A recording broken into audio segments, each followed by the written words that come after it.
비단 등불 아래에서 자란 아이들. 버려진 아이들의 생존기. 비가 오던 밤이었습니다. 장대비였습니다. 하늘이 찢어지는 것 같았고 천둥이 마을을 흔들었습니다. 바람은 살을 베듯 차가웠고 마을 어귀의 느티나무는 귀신처럼 울고 있었습니다. 아무도 밖에 나오지 않는 밤이었습니다. 그런 밤에 두 아이가 걷고 있었습니다. 13살 강현수는 동생의 손을 잡고 있었습니다. 아니, 잡고 있다기보다 놓치지 않으려 안간힘을 쓰고 있었습니다. 언니, 손 아파. 9살 동생 강현비의 목소리는 가늘었습니다. 울음이 섞여 있었습니다. 조금만 참아. 놓치면 안 돼. 연수는 울지 않았습니다. 울면 끝이라는 걸 이미 알고 있었기 때문입니다. 누군가는 정신을 차려야 했고 그게 언니인 자신이라는 것도 알고 있었습니다. 아이들의 옷은 흠뻑 젖어 있었습니다. 신발은 진흙투성이었고 머리카락은 얼굴에 달라붙었습니다. 하지만 멈출 수 없었습니다. 뒤돌아가면 더 이상 갈 곳이 없었기 때문입니다. 1. 쫓겨난 아이들. 아이들이 쫓겨난 이유는 단순했습니다. 아버지가 죽고 집이 비었고 기댈 어른이 사라졌기 때문입니다. 아버지는 병으로 죽었습니다. 긴 병이었습니다. 집안의 돈이 다 떨어질 때까지 알았고 마지막에는 약 한 첩도 쓰지 못한 채 눈을 감았습니다. 어머니는 아이들을 낳다가 일찍 세상을 떠났습니다. 아버지가 죽은 다음 날 숙모가 찾아왔습니다. 아버지의 동생 댁이었습니다. 연수는 반가웠습니다. 이제 숙모가 돌봐주시겠지 라고 생각했습니다. 하지만 숙모는 집안을 둘러보더니 혀를 찼습니다. 남은 게 하나도 없네. 빚만 잔뜩이고. 숙모는 집안의 물건들을 정리했습니다. 팔 수 있는 건 다 팔았습니다. 그릇, 이불, 농기구까지. 아이들은 구석에서 지켜보기만 했습니다. 저녁이 되자 숙모가 말했습니다. 계집애 둘 데리고 살 여유 없어. 우리 집도 먹고 살기 빠듯해. 너희가 알아서 살아야지.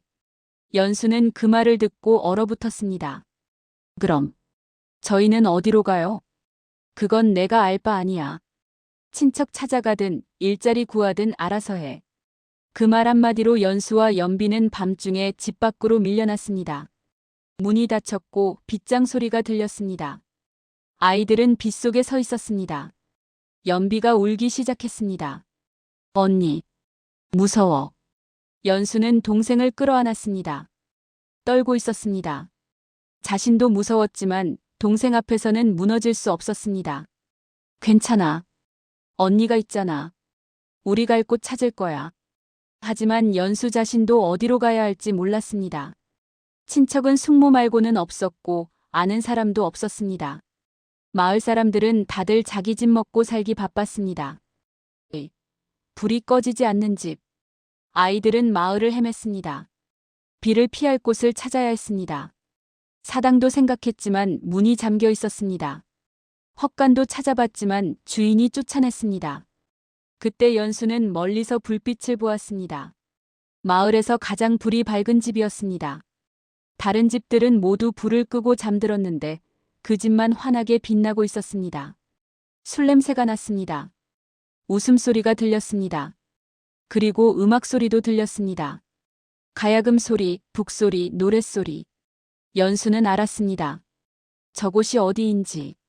기방 연등체였습니다. 연수는 망설였습니다. 아버지가 살아계셨을 때 말씀하셨습니다. 저런 곳은 가까이 가지 말라고. 좋은 사람들이 가는 곳이 아니라고. 하지만 지금은 선택의 여지가 없었습니다. 비는 더 세차게 내렸고 연비는 기침을 하기 시작했습니다. 이대로 밤을 보내면 병이 날 게 분명했습니다. 연수는 결심했습니다. 일단 비만 피하자. 하룻밤만. 내일 아침이 되면 다른 방법을 찾자. 아이들은 연등체의 담을 넘었습니다. 앞문으로는 갈 수 없었습니다. 뒷마당으로 돌아갔습니다. 다행히 뒷마당에는 사람이 없었습니다. 장작더미가 있었습니다. 지붕을 덮은 천막 아래 마른 장작들이 쌓여 있었습니다. 연수는 동생을 데리고 그 사이로 몸을 숨겼습니다. 그곳은 좁았지만 따뜻했습니다. 비도 피할 수 있었습니다. 연비는 곧 잠이 들었습니다. 연수는 동생을 끌어안고 눈을 감았습니다. 내일은 어떻게 하지? 어디로 가지? 연수는 생각했지만 답이 나오지 않았습니다. 너무 피곤했습니다. 연수도 결국 잠이 들었습니다. 3. 발견. 다음 날 아침 아이들을 발견한 이는 연등체의 행수기생 묵향이었습니다. 묵향은 아침 일찍 장작을 가지러 나왔다가 아이들을 발견했습니다. 장작더미 사이에서 옹기종기부터 자고 있는 두 아이. 옷은 흙투성이었고 머리는 헝클어져 있었습니다. 이 밤중에 애들이. 묵향의 눈은 차가웠습니다. 35의 나이 기방에서 20년을 산 여자의 눈이었습니다. 세상의 온갖 것을 다 본 눈이었습니다. 묵향이 장작을 치우자 아이들이 깨어났습니다. 연수가 벌떡 일어나 묵향을 보았습니다. 그리고 즉시 고개를 숙였습니다. 죄송합니다. 하룻밤만, 비만 피하게 해주시면. 묵향은 대답하지 않았습니다. 대신 아이들을 살폈습니다. 13살쯤 된 큰아이는 눈이 또렷했습니다. 무서워하면서도 똑바로 쳐다보고 있었습니다. 작은 아이는 언니 뒤에 숨어 있었습니다. 묵향이 물었습니다. 부모는? 없습니다. 갈 때는? 없습니다. 묵향은 한숨을 쉬었습니다. 버려진 아이들, 갈 곳 없는 아이들. 기방 주변에는 이런 아이들이 가끔 나타났습니다. 대부분은 쫓아냈습니다. 돌볼 여유가 없었기 때문입니다. 묵향이 돌아서려는 순간 연비가 움직였습니다. 아이의 손끝이 장작 위에 떨어진 작은 북을 발견했습니다. 전날 밤 잔치에서 쓰던 북이었습니다. 연비는 북을 집어들었습니다. 그리고 두드렸습니다. 툭, 툭툭, 타닥, 툭툭. 묵향은 멈춰 섰습니다. 리듬이 정확했습니다. 아이가 배운 적 없는데도 박자를 맞추고 있었습니다. 타고난 재능이었습니다. 묵향은 연비를 보았습니다. 아이는 북을 치며 미소 짓고 있었습니다. 처음으로 즐거워 보였습니다. 묵향은 다시 연수를 보았습니다. 큰아이는 여전히 고개를 숙이고 있었지만 손은 동생을 감싸고 있었습니다. 지키려는 손이었습니다. 묵향은 생각했습니다. 쓸모가 있을까? 저 아이들이. 거래. 묵향은 말했습니다. 공짜는 없어. 이 세상에 그런 건 없단다. 연수는 바로 고개를 끄덕였습니다. 알아요. 일할게요. 뭐든 할게요. 묵향은 웃었습니다. 아이답지 않은 대답이었기 때문입니다. 13살 아이가 세상을 너무 빨리 배운 것 같았습니다. 좋아. 그럼 거래를 하자. 너는 장부를 봐라. 계산을 할 줄 아니? 네. 아버지한테 배웠어요.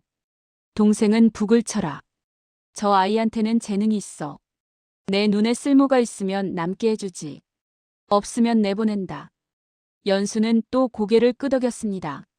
선택의 여지가 없었습니다. 이곳이 아니면 갈 곳이 없었습니다. 그날부터 아이들은 연등체에서 일하기 시작했습니다. 연수는 장부를 맡았습니다. 술값, 음식값, 기생들의 수입과 지출. 모든 것을 기록했습니다. 연수는 꼼꼼했습니다.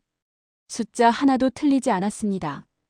어느 날 밤 연수는 장부에서 틀린 계산을 발견했습니다. 조용히 묵향에게 말했습니다. 여기 계산이 잘못됐어요. 5냥이 모자라요. 묵향은 장부를 확인했습니다. 연수의 말이 맞았습니다. 묵향은 고개를 끄덕였습니다. 이 아이는 쓸모가 있었습니다. 연비는 북을 배웠습니다. 연등체의 악사가 가르쳤습니다. 아이는 금방 배웠습니다. 한 번만 보면 기억했고 한 번만 들으면 따라쳤습니다. 그날 밤 잔치가 있었습니다. 연비가 처음으로 손님들 앞에서 북을 쳤습니다. 작은 손이 북채를 잡았고 북소리가 울려 퍼졌습니다. 손님들은 술잔을 내려놓았습니다. 이야기를 멈췄습니다. 아이의 북소리에 모두가 귀를 기울였습니다. 어린 나이임에도 북소리는 단단했고 리듬은 정확했습니다. 노래가 끝나자 박수가 터졌습니다. 연비는 얼굴을 붉혔습니다. 처음으로 칭찬을 받았습니다. 묵향은 두 아이를 보며 생각했습니다. 이 아이들은 살아남을 것이다. 이곳에서 이 비단 등불 아래에서. 선택. 며칠 뒤 아이들을 데려가겠다는 사람이 나타났습니다. 숙모였습니다. 핏줄이라고 하더군요. 아이들 좀 만나게 해주시오. 묵향은 연수를 불렀습니다. 연수는 숙모를 보고 얼어붙었습니다. 숙모가 말했습니다. 연수야, 집에 가자. 숙모가 잘못했다. 이제 너희를 돌봐줄게. 연수는 대답하지 않았습니다. 숙모의 눈을 보았습니다. 그 눈에는 미안함이 없었습니다. 계산이 있었습니다. 연수는 알았습니다. 숙모는 아이들이 기방에서 일한다는 소문을 듣고 온 것이었습니다. 돈을 벌 수 있는 아이들이라면 데려갈 만하다고 생각한 것이었습니다. 묵향이 연수에게 물었습니다. 갈래? 내 선택이야. 연수는 잠시 침묵했습니다. 숙모를 보았습니다. 묵향을 보았습니다. 그리고 말했습니다.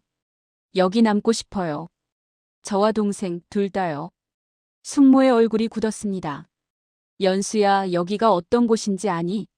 기방이야. 좋은 곳이 아니야. 알아요. 하지만 여기는 저희를 쫓아내지 않았어요. 여기는 저희한테 일을 주었어요. 그리고 묵향마님은 저희를 속이지 않았어요. 묵향은 이유를 묻지 않았습니다. 이미 연수의 눈이 말해주고 있었기 때문입니다. 배신당한 아이의 눈. 다시는 속지 않겠다는 아이의 눈. 숙모는 화를 냈지만 묵향이 막았습니다. 아이들이 여기 남겠답니다. 돌아가시지요. 숙모는 욕을 하며 떠났습니다. 연수는 그 뒷모습을 보며 안도했습니다. 이제 정말 돌아갈 곳이 없어졌습니다. 하지만 괜찮았습니다.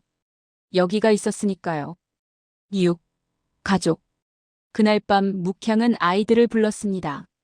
비단 등불 아래 셋이 마주 앉았습니다. 묵향이 말했습니다. 너희가 여기 남기로 했으니 내가 해줄 말이 있다. 여기는 좋은 곳이 아니야. 세상 사람들이 손가락질하는 곳이지. 하지만 나쁜 곳도 아니야. 우린 살아남기 위해 싸우는 사람들이야. 연수와 연비는 고개를 끄덕였습니다. 여기서 살려면 강해져야 해. 세상은 약한 사람을 짓밟거든. 너희도 그걸 이미 배웠지. 연수는 대답했습니다. 네. 알아요. 강해질게요. 묵향은 미소 지었습니다. 그리고 말했습니다. 피는 못 섞어도 등불은 함께 밝힐 수 있지. 여기 있는 동안 우린 가족이야. 그날 이후 연수는 연등체의 살림을 배웠습니다. 장부뿐 아니라 손님 관리, 기생들 관리, 음식 준비 모든 것을 배웠습니다. 묵향은 아낌없이 가르쳤습니다. 연비는 소리를 배웠습니다. 북뿐 아니라 장구, 가야금, 노래까지. 연비에게는 재능이 있었습니다. 들으면 바로 따라할 수 있었습니다. 세월이 흘렀습니다. 아이들은 자랐습니다. 연수는 20이 되었고 연비는 16이 되었습니다. 하지만 그 세월이 순탄하지만은 않았습니다. 연수가 16이 되던 해 한 양반 손님이 연수를 탐했습니다. 기방에서 일하는 딸이니 기생과 다름없다고 생각한 것입니다. 어느 날 밤 그 손님이 연수를 구석으로 몰았습니다. 연수는 도망치려 했지만 남자의 힘은 셌습니다. 그때 묵향이 나타났습니다. 손에 비녀를 쥐고 있었습니다. 이 아이는 기생이 아니요. 내 딸이요. 한 번 더 손 떼면 목숨을 보장 못해. 묵향의 눈은 차가웠습니다. 진짜로 찌를 것 같았습니다. 양반은 물러났습니다. 그리고 다시는 연등체에 오지 않았습니다. 연수는 그날 밤 묵향에게 물었습니다. 마님, 왜 그렇게까지 하셨어요? 손님을 잃었잖아요. 손님은 또 오지. 하지만 너는 하나밖에 없어. 내가 너희를 지킬 수 없으면 누가 지키겠니? 연수는 그날 밤 처음으로 울었습니다. 아버지가 돌아가신 날도 울지 않았고 집에서 쫓겨난 날도 울지 않았는데 그날은 울었습니다. 누군가 자신을 지켜준다는 것이 이렇게 따뜻한 것인지 처음 알았습니다. 연비도 시련이 있었습니다. 14살이 되던 해 다른 기방에서 유명한 악사가 찾아왔습니다. 연비를 데려가겠다고 했습니다. 저 아이에게는 재능이 있소. 나한테 배우면 조선 최고의 악사가 될 수 있소. 여기 있으면 재능을 썩힐 뿐이요. 묵향은 연비에게 물었습니다. 내 뜻이 뭐니? 가고 싶으면 가도 좋아. 연비는 고개를 저었습니다. 싫어요. 저는 여기 있을래요. 언니랑 마님이랑 있을래요. 그 악사는 화를 내며 떠났습니다. 하지만 연비는 후회하지 않았습니다. 재능보다 중요한 게 있다는 걸 알았기 때문입니다. 그 뒤로도 어려움은 계속되었습니다. 경쟁 기방에서 손님을 빼앗으려 했고, 관아에서 뇌물을 요구했고, 불량배들이 찾아와 협박했습니다. 하지만 연등체는 버텼습니다. 묵향과 연수가 지혜롭게 대처했고, 연비의 소리가 손님들을 끌어들였습니다. 기생들도 힘을 합쳤습니다. 연등체는 하나의 가족이었기 때문입니다. 연수는 연등체의 살림을 도맡았습니다. 묵향을 도와 기방을 운영했습니다. 장부를 관리하고 손님을 응대하고 기생들을 돌봤습니다. 사람들은 연수를 보고 놀랐습니다. 어린 나이에 이렇게 단단할 수 있나. 연비는 최고의 악사가 되었습니다. 연비의 북소리를 듣기 위해 먼 곳에서 손님들이 찾아왔습니다. 연비는 기생이 되지 않았습니다.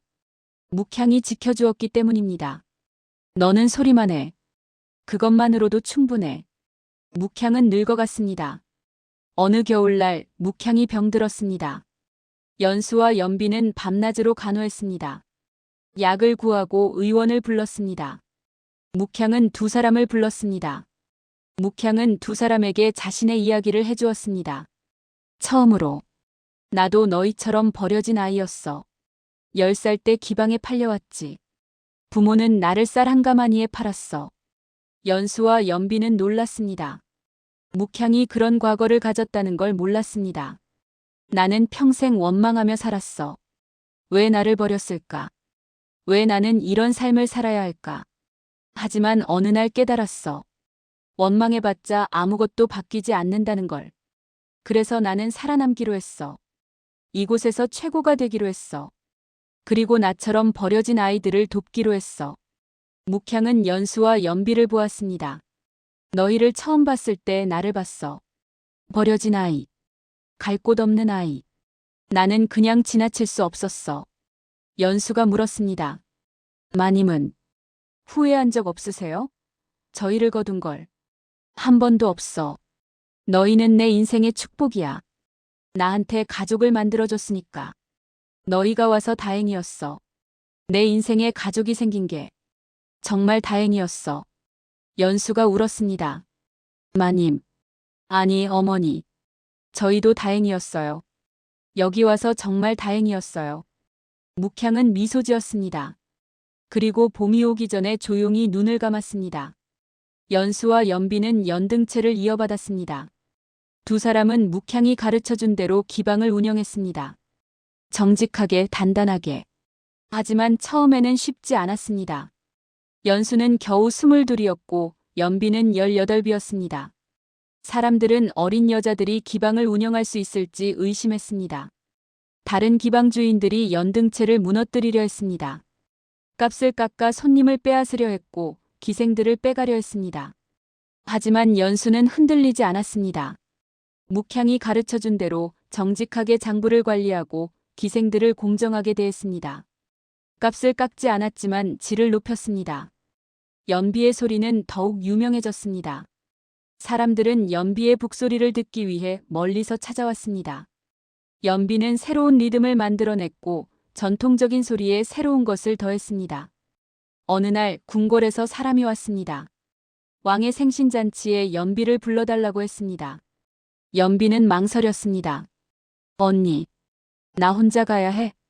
괜찮아. 넌 할 수 있어. 묵향마님도 자랑스러워 하실 거야. 연비는 궁궐에 갔습니다. 그리고 왕 앞에서 북을 쳤습니다. 연비의 북소리는 궁궐을 울렸습니다. 왕은 크게 기뻐했고 연비에게 상을 내렸습니다. 연비가 돌아왔을 때 연수는 눈물을 흘렸습니다. 잘했어. 정말 잘했어. 묵향마님이 보셨을 거야. 그 뒤로 연등체는 조선에서 가장 유명한 기방이 되었습니다. 하지만 연수와 연비는 변하지 않았습니다. 여전히 검소하게 살았고 기생들을 가족처럼 대했습니다. 연등체에는 규칙이 생겼습니다. 버려진 아이가 찾아오면 거두어준다는 규칙.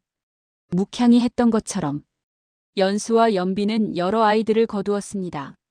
그 아이들에게 일을 가르치고 기술을 가르치고 살아가는 법을 가르쳤습니다. 어느 날 연수가 연비에게 말했습니다. 우리가 묵향마님께 받은 것을 돌려주는 거야. 우리를 구해주셨으니까 우리도 다른 아이들을 구하는 거야. 맞아. 그게 우리가 할 수 있는 보답이야. 세월이 더 흘렀습니다. 연수와 연비는 늙어갔습니다. 하지만 연등채는 여전히 빛나고 있었습니다. 어느 겨울날 두 자매는 비단 등불 아래 앉아 있었습니다. 예전처럼 연수가 말했습니다. 연비야, 기억나? 우리가 처음 여기 왔을 때. 기억해. 비 오던 밤이었지. 무서웠어. 나도 무서웠어. 하지만 널 지켜야 했어. 연비는 언니의 손을 잡았습니다. 언니가 날 지켜줬어. 그리고 묵향마님이 우리 둘을 지켜주셨어. 우리 운이 좋았어. 이곳을 찾은 게 운이 아니야. 우리가 강했어. 그리고 묵향마님이 우리를 봐주셨어. 두 사람은 비단 등불을 바라보았습니다. 등불은 여전히 밝게 빛나고 있었습니다. 연등채는 더 번성했습니다. 연수의 경영과 연비의 소리로 기방은 조선에서 가장 유명한 곳이 되었습니다. 사람들은 나중에 말했습니다. 그 기방에서 조선에서 제일 단단한 두 여자가 자랐다고. 버려진 아이들이 세상에서 가장 강한 사람들이 되었다고. 비단 등불은 꺼지지 않았습니다. 밤마다 불을 밝혔습니다. 그 등불 아래 수많은 사람들이 모였고 웃었고 울었습니다. 그리고 그 등불 아래 두 자매는 평생 함께 살았습니다. 피로 맺어지지 않았지만 가장 깊은 가족이었습니다.